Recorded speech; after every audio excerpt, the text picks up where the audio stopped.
Mantenha sua Bíblia aberta em Atos 1, nós vamos estar dando início, a uma série de sermões baseado nesse livro, fantástico aqui, de Atos dos Apóstolos, e eu vou estar dando uma introdução aqui um pouquinho sobre o que é esse livro, sobre qual que é a ideia dessa série, e é uma forma de nós estarmos mergulhando nas Escrituras, aprendendo as histórias bíblicas, e Atos é um livro muito especial, que é um livro histórico no Novo Testamento. Então é um livro que conta a história dos atos dos apóstolos, ou as atitudes dos apóstolos, o que os apóstolos fizeram. Alguns estudiosos sugerem o nome como Atos do Espírito Santo através dos apóstolos. E o interessante é que esse livro foi escrito por um médico. Temos médicos aqui presentes, então Lucas escreveu esse livro. Então, quando nós analisamos a escritura, a escrita de Lucas, nós podemos ver que é uma forma lógica, cronológica, ele estudou, ele pesquisou muito para poder escrever isso, e ele escreveu 2 livros, o Evangelho de Lucas, que o próprio nome dele diz, o Evangelho de Lucas, e o Atos dos Apóstolos. O interessante é que no primeiro livro, esse livro de Lucas, ele descreve sobre a pessoa de Jesus. Ele fala quem é Jesus, o porquê ele veio, o que aconteceu com a pessoa de Jesus. É muito interessante, e quando nós analisamos o Evangelho de Lucas, nós vemos assim, que às vezes ele dá uma ênfase maior nos milagres, e principalmente nos milagres de cura. Porque para um médico, eu creio que os médicos já devem terem vivenciado muitos milagres que às vezes a medicina foge, falando, mas por que aconteceu isso e na medicina não era para ter acontecido e ocorreu? Então isso destacou os olhos de Lucas e ele dava uma ênfase, ele descrevia melhor alguns milagres que ocorreu na área da medicina, da saúde. Interessante isso, e ele era muito minucioso, então ele gastou tempo pesquisando, perguntando para os outros apóstolos, ele fez uma pesquisa muito profunda, e Atos é um relato dessa pesquisa que ele fez, e ele escreve para Teófilo. Teófilo, ele é um oficial romano, nós não temos muitas informações dele, mas provavelmente Teófilo foi o que patrocinou essa pesquisa e essa forma de Lucas escrever. Que antigamente para escrever, gente, não era simplesmente você pegar no computador e ficar digitando ou pegar papel, era caro, é caríssimo escrever naquela época de Jesus. Tinha que ter os papiros, tinha que ter tempo, a pesquisa, então não era simplesmente, não tinha o Google ou o ChatGPT, que você dá uma pesquisada lá e já falou, o que aconteceu? Não, ele tinha que andar quilômetros, pesquisar, ir atrás das pessoas, fazer uma pesquisa de campo. Então é fantástico nós olharmos a esses livros, as escrituras bíblicas, nós olhamos os detalhes, o que o Senhor estava querendo falar, como o Senhor usou homens. E aqui nós vemos um relato de um médico escrevendo para um oficial romano, um gentil. Então ele já escreve numa perspectiva, se você olhando a forma que ele vai escrevendo, ele escreve uma pessoa que não vivenciou. Não escreve para um judeu que já conhecia a história de Deus, a história de Israel, várias outras histórias, não. Ele escreve para uma pessoa que vai estar olhando para aquela história de primeira mão e fala, o que está acontecendo? Então eu convido você a mergulhar nessa viagem, nesse livro de Atos, que ele termina no capítulo 28, mas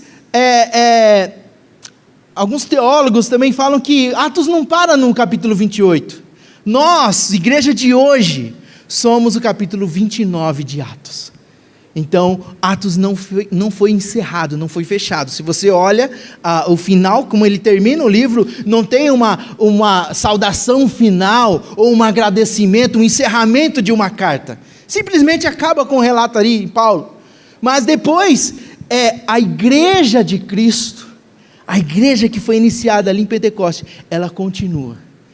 Então isso é maravilhoso nas Escrituras. Então nós vamos estar trabalhando nos próximos domingos, sobre o livro de Atos dos Apóstolos, e hoje nós vamos estar lendo do capítulo 1, verso 1 a 8, que diz assim: em meu livro anterior, Teófilo, escrevi a respeito de tudo o que Jesus começou a fazer e a ensinar, até o dia em que foi elevado aos céus, depois de ter dado instruções por meio do Espírito Santo dos apóstolos que havia escolhido.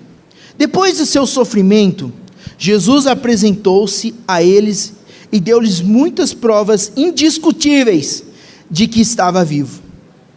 Apareceu-lhe por um período de 40 dias, falando-lhe acerca do reino de Deus. Verso 4: certa ocasião, enquanto comia com eles, deu-lhes esta ordem: não saiam de Jerusalém, mas esperem pela promessa de meu Pai, da qual falei a vocês. Pois João batizou com água, mas dentro de poucos dias, vocês serão batizados com o Espírito Santo. Então os que estavam reunidos lhe perguntaram: Senhor, é neste tempo que vais restaurar o reino de Israel? E ele respondeu: não compete a vocês saber dos tempos ou das datas que o Pai estabeleceu pela sua própria autoridade, mas receberão poder quando o Espírito Santo descer sobre vocês, e serão minhas testemunhas em Jerusalém, em toda a Judéia e Samaria e até os confins da terra. Amém. Amém. Amados, estamos aqui de um relato, onde Lucas, esse médico e discípulo de Jesus, seguidor de Jesus, resolve escrever e colocar em ordem. Nós vemos aqui que até o momento nós apenas só tínhamos as informações via que o povo falava, não tinha nada escrito, não tinha nada registrado. O que estava era passando um por um, as informações do que Jesus tinha feito, de que Jesus tinha curado, que Jesus tinha sido morto e ressurreto. Vários acontecimentos de Jesus estavam já tinham passado, e as pessoas estavam com várias interrogações, com várias questões no seu coração do que estava acontecendo. Quem é esse Jesus? O que aconteceu? E Lucas resolve, falou: eu vou colocar em ordem isso. Vou lá, começou da onde? E tanto é que depois ele começa a genealogia lá em Lucas, e agora em Atos ele começa sobre a ascensão de Jesus.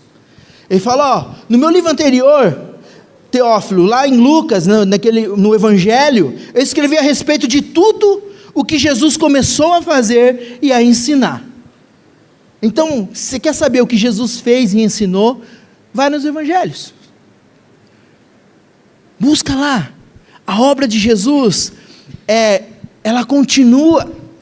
Nós podemos olhar nesse primeiro verso, nós vemos que a obra de Jesus não encerra na sua morte e na sua ressurreição, mas sim ela continua. E aqui nós podemos ver que Jesus começou a fazer e ensinar, e aqui nós olhamos que não para somente aqui. E depois ele continua, até o dia em que foi elevado aos céus, depois de ter dado instruções por meio do Espírito Santo aos apóstolos que havia escolhido. Depois do seu sofrimento, Jesus apresentou a eles e lhe deu muitas provas indiscutíveis. O que nós podemos entender é aqui que Jesus, ele começou uma boa obra, ele começou a ensinar os seus discípulos, ele deu requisitos, ele deu fundamentos, ele deu ensinamentos para os seus discípulos a executarem a grande obra que ele colocou em suas mãos. Algo interessante que essa questão de nós termos informações e instruções para executar algo é fundamental. Eu lembro no primeiro dia que eu fui trabalhar na Sony, morava no Brasil, fui para a Sony, então na época estava o PlayStation 2, olha que faz tempo, hein? Quem já está no PlayStation 5 aí, Então eu ajudei a fabricar os PlayStation 2, e ali eles foram um avião de 80 pessoas do Brasil para o Japão só para trabalhar na Sony. Chegamos lá, falaram, vamos começar a trabalhar, ganhar dinheiro. Ele falou, não, peraí, não é assim não. Vocês vão passar por uma semana de treinamento. Nós vamos passar instruções para vocês. Não, mas não é só apertar parafuso, não é só colocar na caixa, não é só empurrar carrinho. Ele falou, não, peraí, tem informações importantes para vocês. Né? Aí, cada dia, a gente gostava, porque assim, era instrução, então você não tinha produção, né? Não tinha o chefe pegando no pé, só estava ensinando. Então eu falo, o parafuso tem que ser colocado desse jeito. O Dendorá, que é uma parafusadeira automática, você tem que pegar desse jeito. Não pode pegar de lado, não pode pegar assim, né? Instrução de como soldar a placa, né? Então tinha todas as instruções, instrução de quando montar, a gente fazia a placa de rede do PlayStation, a forma de conduzir o fio dentro do circuito, tinha tudo os desenhinhos, sabe, tudo orientado, e tinha que seguir certinho as instruções, para poder executar. E depois a gente olhando aquilo ali, ninguém levava a sério, né? Às vezes, é só dia de instrução, semana de instrução, não estava nem aí. E aí teve uma linha, que era um pessoal que estava com a gente, que não seguiu uma instrução. Era para passar um fiozinho por trás do Kiban, por trás do circuito eletrônico, e parafusar a chapinha da placa. Simplesmente o cara deixou o fiozinho cruzando o fio da placa, porque era mais rápido, ele ganhava 3 segundos, e parafusou, e a linha deles andava um monte, rendia. Depois de um mês, o engenheiro olhou, mandou abrir a peça e viu aquele fio cruzando, mandou parar todas as unidades, foram mais de 60 mil peças erradas, e as peças já estavam na China, no navio chegando na China, precisou parar o navio, voltar a encomenda para nós, abrimos todas as peças e consertar um fiozinho que estava errado, porque uma pessoa resolveu não seguir as instruções. Na nossa caminhada cristã, tem muita gente que está negligenciando as instruções que Jesus deixou para nós. E aí vivemos uma vida toda bagunçada, uma vida perigosa, né? O problema daquele erro que tinha feito lá, é que poderia pegar fogo no aparelho. Daria um curto no fio, com o tempo, entraria em curto-circuito e poderia pegar fogo na casa de um cliente. E era um erro gravíssimo. E às vezes a gente pensa, é somente um fiozinho, o que é? Não vai custar nada. Jesus deixou as instruções para os seus discípulos. Jesus deixou todas as orientações. E quando ele morreu e foi crucificado, ele deixou para que nós executássemos essas instruções e vivêssemos da maneira que ele nos instruiu. E quando nós olhamos aqui no verso 1, Lucas está falando ali para Teófilo e falou, Jesus, ele nos começou a fazer e nos ensinou, até a sua ascensão, ou seja, quando Jesus volta para o céu, e ali ele deixa uma promessa, que mandaria o Espírito Santo para nós. Então, entenda que Jesus, ele não nos desampara, ele não nos coloca numa linha de montagem, quando nós olhamos falando, não sei o que fazer, não sei por onde começar, mas Ele nos instrui, e a palavra de Deus é o livro da vida, é o livro que nos instrui a como viver, a como nos comportar, a como estar aqui nesta terra para glorificar ao Senhor. Isso é maravilhoso. Nós não estamos órfãos, nós não estamos sozinhos, mas temos informações, e Ele capacita cada um de nós para essa grande obra que começou em nossas vidas, para essa missão que Ele colocou em nossas vidas. E nesse ano de 2026, como capela, como IELSP, nós temos um tema de frutificar.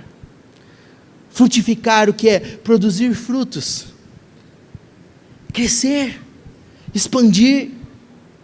E o que seria frutificar? É você estar ligado a uma videira, estar ligado à vida, e ali o Senhor vai gerando frutos em nós. Mas para que nós possamos gerar frutos, nós temos que entender, estar ligados com Jesus e desfrutarmos dessa comunhão que Ele tem para nós. Nós seguindo aqui, nós podemos ver que a missão no verso 2, até um dia que foi elevado aos céus, depois de ter dado instruções por meio do Espírito Santo aos apóstolos o que havia escolhido. Jesus dá um mandamento por meio do Espírito Santo. A missão obedece com obediência, né? A igreja se move por direção divina, não por impulso. Aqui nós vemos aqui que ele fala, depois de ter dado instruções, por meio de quem? Do Espírito Santo. Jesus, Ele instruiu seus discípulos, através do Espírito Santo, aos apóstolos que Ele tinha escolhido.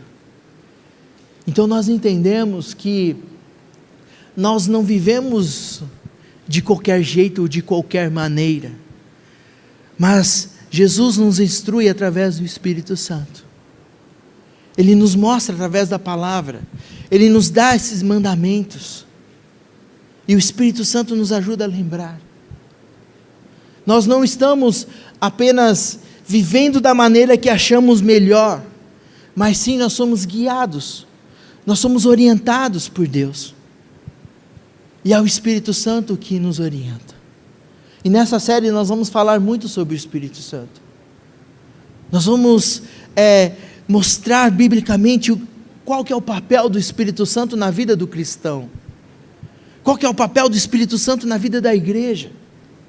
O que é ser cheio do Espírito Santo? O que é ser batizados pelo Espírito Santo? Nós vamos estar navegando e olhando sobre isso, porque isso deu origem à igreja. Atos inicia falando do Espírito Santo, depois, mais para frente, nós vemos o Pentecostes, que é a descida do Espírito Santo sobre a igreja.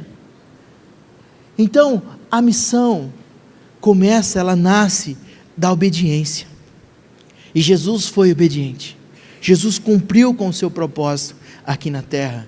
Então, que nós possamos ser submissos à direção de Deus, que nós possamos ser submissos à orientação de Deus, né? Um dos papéis do Espírito Santo na vida do cristão é ser como aquele navegador, sabe o Waze? Que ele vai falando, vira à direita, né? Siga em frente. Ele vai orientando a gente, e quando a gente está no caminho errado, ele vê um alarme. Não sei se você já experimentou. Quando você vai para um caminho errado, quando você faz algo que desagrada a Deus, algo que fere os princípios morais de Deus, algo vem dentro do nosso coração, entristece o nosso coração, e ali nós vemos, opa, tem um alerta ligado aí, e é o Espírito Santo falando para nós, opa, correção de rota, o que precisa? E o arrependimento depois, que é um dos frutos do Espírito Santo em nós, o arrependimento é uma conversão de direção. Eu estava indo para um sentido, eu vou para outro sentido. Então nós vemos aqui a submissão e a obediência faz parte da nossa vida, dessa caminhada com Cristo, né? E a missão aqui nós vemos que Lucas, ele enfatiza no verso 3, depois do seu sofrimento, Jesus apresentou a eles e deu-lhe muitas provas indiscutíveis de que estava vivo. Apareceu-lhe por um período de 40 dias, falando acerca do reino de Deus, né? Interessante que Lucas, ele enfatiza isso, que Jesus esteve entre nós, sofreu, e ele ressuscitou, e colocou provas indiscutíveis. Ou seja, o fato da ressurreição de Cristo é algo fundamental para o cristianismo. Se Jesus não tivesse ressuscitado, em vão seria a nossa fé. O apóstolo Paulo fala. E aqui, Lucas, ele dá um foco maior, ele falou, Jesus apresentou ele depois de sofrimento, depois que Jesus morreu na cruz, ele apresentou-se aos seus apóstolos, seus discípulos. E não somente uma vez, mas ficou 40 dias com eles. E não foi somente só com ele, mas teve testemunhas oculares. Pessoas que presenciaram Jesus ressurreto. Amados, quem escreveu isso aqui não foi um contador de história, não foi uma pessoa, um poeta, ou um dramaturgo, alguém que escreve histórias, foi um médico. E o médico, ele trabalha sobre fatos, sobre análise, e ele tinha essa certeza e essa convicção de que Jesus tinha sido ressurreto. E a nossa fé é baseada na ressurreição de Cristo, porque Jesus está vivo, Ele não morreu. Para nós, uma igreja já contemporânea, nós podemos ter, não, Jesus vive, está no nosso meio. Mas naquela época tinha muitas dúvidas, naquela época tinha muitas questões sobre isso. Mas Lucas chega e fala, não, foram fatos indiscutíveis sobre a ressurreição de Cristo. Então, nós podemos ver que a missão, a obra que o Senhor colocou em nossas mãos, está fundamentada na ressurreição de Jesus. Cristo se apresenta vivo, com provas incontestáveis. A fé cristã é histórica. Aqui nós estamos falando de uma fé histórica, nós olhamos aqui e vemos fatos. A fé, o cristianismo não é somente emocional, não é somente tipo, eu vou seguir a Jesus por emoção, porque não, são fatos reais, provas incontestáveis do que Jesus esteve aqui e ressuscitou. Isso são informações importantes, amados, para a nossa edificação, para a nossa caminhada com Cristo. Nós não estamos seguindo a Jesus simplesmente porque o pastor Lucas ou o pastor Klaus falou, está falando, está pregando, mas sim porque as Escrituras registram isso. Há fatos históricos. A nossa denominação tem mais de 200 anos de histórias, com vários homens e mulheres que foram cheios do Espírito Santo, e que vivem, que a história é viva, a missão é viva até hoje. Então nós olhamos e vemos que a missão é fundamentada na ressurreição de Cristo. No verso 4, seguindo aqui, nós podemos ver, certa ocasião, enquanto comia com eles, deu-lhes esta ordem: não saiam de Jerusalém, mas esperem pela promessa de meu Pai, da qual falei a vocês. Então, Jesus, aqui o relato de Lucas, escrevendo essa carta, ele fala, Deus deixou uma promessa. Jesus falando com seus discípulos, falou, vocês não saiam de Jerusalém, fiquem aqui, porque o Senhor, o Pai deu uma promessa. E qual seria essa promessa? Depois nós vamos ver aqui no verso 8, Então, a promessa de Deus exige uma espera. Jesus deu essa primeira ordem: aguarde em Jerusalém,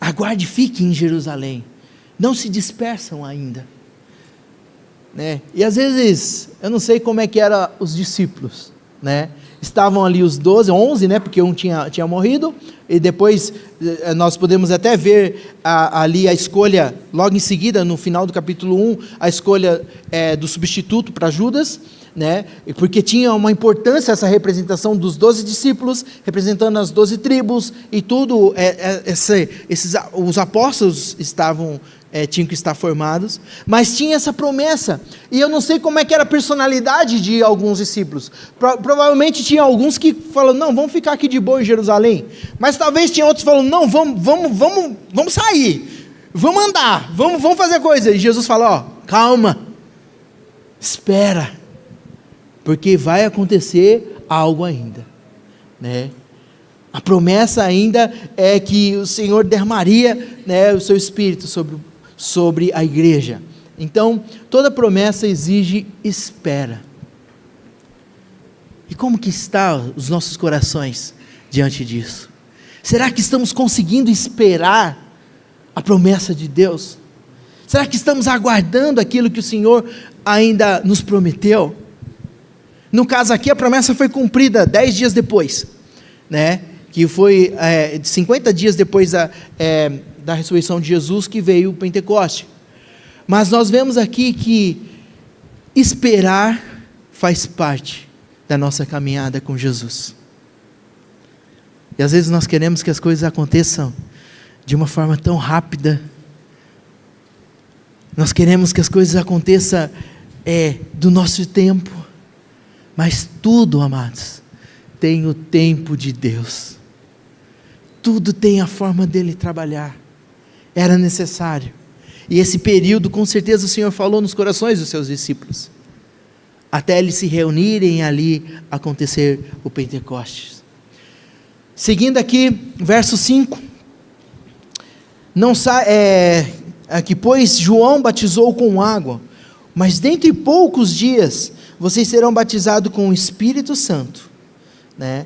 Então nós vemos aqui, que ele explica sobre o batismo do arrependimento que João pregava, que era o batismo sobre as águas, mas depois ele tem essa promessa que fala, dentre poucos dias vocês serão batizados com o Espírito Santo. Vocês serão cheios do Espírito Santo. Isso era algo novo para os discípulos. Isso era algo que eles não entendiam o que ia acontecer. O que seria esse batismo do Espírito Santo? O que seria esse movimento que teria acontecer? E aqui nós vemos que o batismo do Espírito Santo é a capacitação para a missão. É a capacitação para a missão. Jesus estava falando para eles, João Batista batizou com água, que é o batismo do arrependimento, da confissão dos pecados, de falar que somos pecadores. Mas o Espírito Santo iria batizar cada um de vocês. Mas o que seria esse batismo? E eu confesso que essa questão às vezes traz muita confusão. Eu mesmo sempre entendi que o batismo do Espírito Santo, quando era pequeno, né, que eu cresci numa igreja pentecostal, né, minha mãe ensinava, os pastores ensinavam que o batismo do Espírito Santo era falar em línguas estranhas, em outras línguas, né? E aí, quem não falasse em outras línguas, não eram batizados pelo Espírito Santo. Isso que foi o que eu aprendi. Mas quando nós olhamos para as Escrituras, o batismo do Espírito Santo não é somente falar em outras línguas, isso é um dom, né, que nós não desprezamos, mas é um dom para edificação própria, ou para edificação da igreja, quando tem um intérprete, para que a igreja compreenda o que o Senhor está dizendo, né? Mas o batismo do Espírito Santo não é somente falar em línguas, mas é algo mais profundo, que é a capacitação para a missão. Nós vamos falar mais sobre isso, mas eu só estou dando uma introdução. Então, aqui Jesus fala para os seus discípulos que vocês vão ser batizados com o Espírito, aguardem. E isso acontece lá em Pentecostes, né? Então nós vemos que a capacitação vem do Espírito Santo. A capacitação vem de Deus. Lembrando das instruções que Jesus a ensinou, do que ele começou a fazer, mas a capacitação vem do Espírito, né? E seguindo aqui, essa conversa que Jesus está tendo com seus discípulos, gera uma expectativa, né? E eles perguntam, e aqui nós vemos no verso 6, o que eles perguntaram, né, para Jesus, e ele fala assim, então os que estavam reunidos lhe perguntaram, Senhor, é nesse tempo que vai restaurar o reino de Israel? Né? Então eles criaram uma expectativa, porque lembra que os judeus, aqueles seguidores de Jesus, pensavam que Jesus iria instituir um reino político em Israel, um reino que iria depor Roma, que iria contra o sistema. Eles aguardavam um rei todo-poderoso. Imagina Jesus num papel de um rei político, do imperador, onde ele domina a natureza, onde ele tem poderes sobrenaturais. Seria o maior reino do mundo, mas Jesus não veio estipular um reino político. E aqui os discípulos voltam a perguntar: será que é nesse tempo que vai restaurar o reino de Israel? E ali depois Jesus responde, né, essa expectativa que os discípulos estavam tendo, né, e Jesus fala: não cabe a vocês, né, não compete a vocês saber os tempos ou as datas que meu Pai estabeleceu pela sua própria autoridade. Então Jesus responde essa expectativa, e aqui nós sabemos que nós sabemos que Jesus voltará como um rei e reinará sobre tudo e sobre todos, isso é uma promessa, mas o próprio Jesus orienta: não cabe vocês a querer saber, e aí a gente vê tanta gente fazendo conta, não, Jesus vai vir, em 1883, vou botando as datas e tal. Não compete a nós, compete somente a Deus sobre isso, então que essas expectativas, que nós podemos levantar, que possa estar somente colocada no Senhor, Ele que está no controle de tudo, a soberania do Pai nos chama a confiança. Então, quando nós olhamos, sabendo que o Senhor conhece o tempo certo, somente Ele sabe quando será estipulado o reino de Deus. Não cabe a nós. Então nós olhamos para esse texto e nós vemos a soberania do Pai. E Jesus simplesmente está falando: confia em Deus, confia no Pai, Ele está no controle. Não tenta manipular, não tenta fazer conta, não tenta ficar se preocupando com essas coisas, mas confia em Deus. Ele é soberano, Ele sabe de todas as coisas, e que nós possamos aprender com essas instruções, que possamos confiar nesse Deus que está no controle de tudo e de todos, e que sabe de todas as coisas. Então que nessa manhã nós possamos aprender com esse texto, aprender com essa história aqui que Lucas está relatando, que nós, como discípulos de Jesus, precisamos confiar em Deus, sabendo que Ele é soberano, que Ele está no controle de todas as coisas. E aqui no verso 8, para encerrar, o poder do Espírito nos envia, nos capacita. Depois ele disse: mas receberão poder quando o Espírito Santo descer sobre vocês, e serão o quê? Minhas testemunhas em Jerusalém, em toda a Judéia e Samaria, até os confins da terra. Gente, esse texto eu acho fantástico. Atos 1:8. Aqui a promessa que Jesus deixa para os seus discípulos, e receberão poder quando o Espírito Santo descer sobre vocês.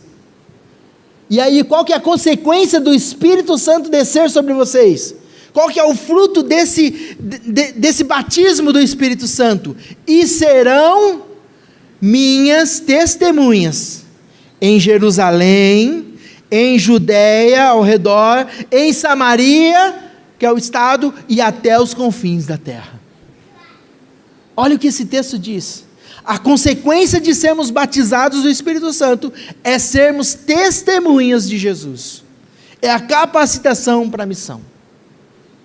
O interessante é que essa palavra aqui, mas receberão poder, a palavra poder no grego, ela tem um significado muito interessante.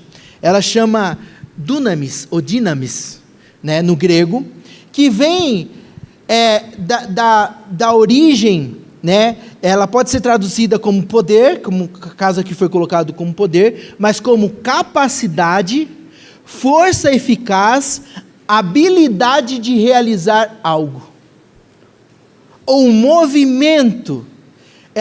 Ele traz um dinamismo, a origem da palavra dinamismo, ou palavra dinamite.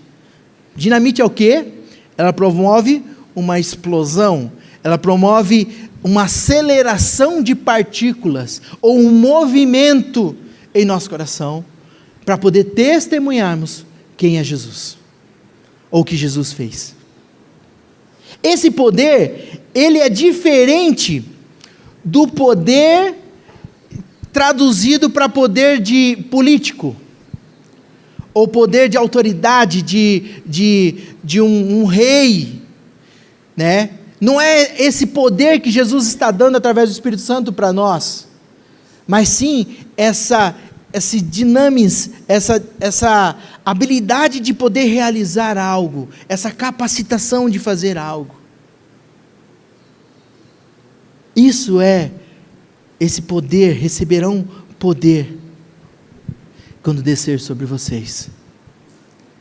Gente, quando eu entendi isso, mudou completamente a minha vida. Esse poder de testemunhar o que Jesus faz para nós. Uma pessoa que anuncia Jesus, uma pessoa que prega a Jesus, que anuncia o reino de Deus, é uma pessoa cheia do Espírito Santo. Os missionários são cheios do Espírito Santo porque eles estão no campo falando de Jesus. A cada um de nós estamos cheios do Espírito Santo porque estamos anunciando Jesus, contribuindo para o reino de Jesus. Esse poder, essa dinâmica, esse movimento no nosso coração é algo que o Espírito Santo traz. E eu, quando entendi isso, eu falei, meu Deus, é diferente, porque eu pensava que era só eu falar em línguas, só eu falar em outras línguas estranhas, que as pessoas não falavam, que é bom, que edifica a nossa fé, que faz nós buscarmos o Espírito Santo, isso é bom. Mas é mais profundo quando o Espírito Santo enche o coração de alguém, para poder falar de Jesus, e ser testemunhas. Então, essa autoridade que Jesus nos dá, esse dunamis, esse poder, não é um poder de autoridade institucional, mas é sim uma capacitação para poder fazer algo para Deus, para poder sermos testemunhas de Jesus. E é por isso que nós estamos aqui até hoje. Por isso que o Evangelho chegou aqui no Brasil. Por isso que o Evangelho tem chegado aos confins do mundo. Porque o Espírito Santo está atuando em pessoas, em vidas, para anunciar o Evangelho. E sermos testemunhas, tanto de perto, por diferente, né? Judéia e Samaria é o estrangeiro. São pessoas que não conhecem, são pessoas de outra cultura. E nós vemos pessoas falando disso, e o que estão nos confins da terra. O Espírito Santo age no meio da igreja, age no meio das pessoas. E era isso que o Senhor Jesus estava prometendo para os seus discípulos. Aguardem em Jerusalém, que vocês serão capacitados. E depois, quando nós olhamos lá no Pentecoste, nós podemos ver o que aconteceu. Né? Uma pregação, não quero dar spoiler, né, do livro, mas uma pregação de Pedro, 3.000 homens se convertem ao Senhor. Então, cada conversão, cada evangelho, cada anúncio, cada pessoa pregando, isso é ser cheio do Espírito Santo, e é o poder da capacitação. O Senhor capacita. E é interessante, uma vez eu vi um estudo, na época que eu fazia seminário, que um escritor, agora eu não lembro quem, ele fez uma comparação do Pentecoste, da vinda de Jesus, e isso aconteceu quase 2000 anos, né, quando inicia a igreja, a humanidade antes e depois do Pentecostes. E nós podemos ver que, não sei, até o Pentecostes, quantos anos a humanidade viveu? Não sei, milhares de anos, né? Mas nós vemos a tecnologia até o Pentecostes. E faça uma análise da tecnologia nos últimos 2000 anos, comparado com toda a humanidade. O tanto que evoluiu, a ciência, aonde ela tem alcançado. Né? Nós vemos robôs, computadores fazendo operação, entrando dentro do ser humano e ali, com uma tela, a pessoa à distância controlando. Isso eu vejo que é uma capacitação do Espírito Santo para o ser humano. Não pode vir somente do ser humano em si, mas sim algo que o Espírito Santo revela para as pessoas. Nós vemos aviões, gente, transportando pessoas, né, centenas de pessoas de um ponto a outro ponto, numa velocidade que a gente nem sonhava. Imagina na época de Jesus, né, transportar 200 pessoas, 300 pessoas para um outro continente, na velocidade que é transportada. A comunicação de nós podemos mandar um vídeo e saber informações de outro lado do mundo, né, e várias outras coisas. Isso aqui, não estou falando biblicamente, né, mas eu vejo que é o Espírito Santo derramado no meio do povo.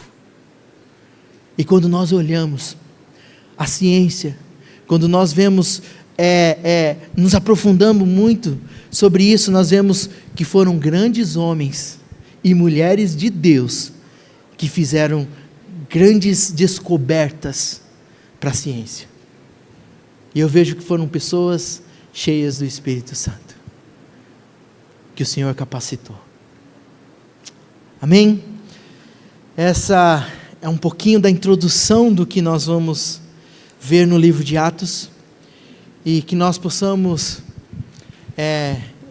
levar em nossos corações que Atos nos mostra uma igreja viva, uma igreja que é capacitada por Deus, que é baseada na promessa do Pai, com a missão do Filho e com o poder do Espírito Santo.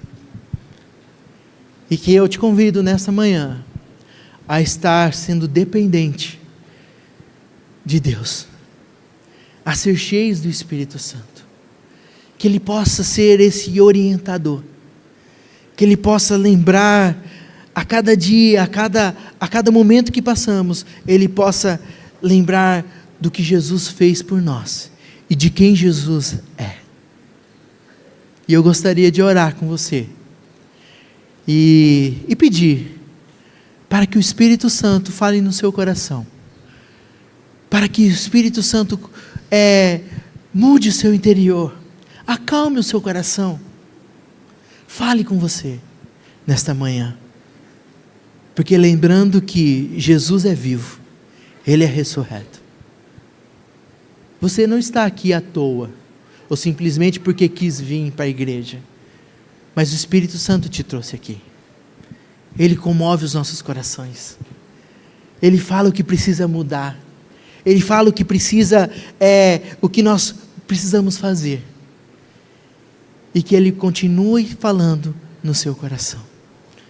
Então eu gostaria de orar nesta manhã, e pedindo que da mesma forma que o Senhor abençoou homens e mulheres em toda a história da igreja, Ele possa estar revigorando, avivando os nossos corações nesta manhã. Amém? Pai querido, obrigado pela Tua palavra, Senhor. Obrigado pelo Teu cuidado.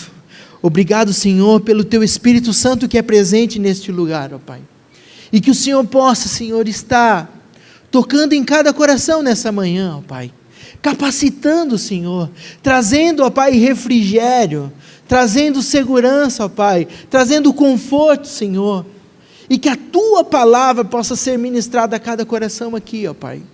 Aqueles que estão em questionamento da sua fé, ó Pai, que estão em crise de fé, que o Senhor possa estar falando em cada coração, ó Pai. Por aqueles que estão duvidando ainda da Sua soberania, ó Pai, que estão ansiosos, Senhor Deus, por situações que estão ocorrendo, que o Senhor possa estar confortando e consolando, tirando toda a ansiedade dos corações nessa manhã, ó Pai. Por favor, ó Deus, que a Tua igreja possa viver isso, ó Pai, e que possamos ser cheios do Teu Espírito, ó Pai, capacitados para essa missão, de anunciarmos o Teu Evangelho, de sermos testemunhas Tuas, ó Pai, para aqueles que ainda não conhecem.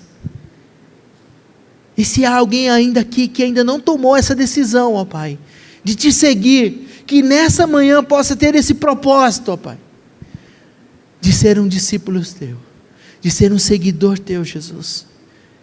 É isso que eu te peço, ó Pai. Continue agindo no meio da tua igreja, Pai. Nos perdoe e nos purifica, Senhor, de todo mal, e que possamos estar sendo sensíveis, ó Pai, ao teu ouvir, e ser direcionados por ti, ó Pai. É isso que eu te peço e te agradeço. Amém.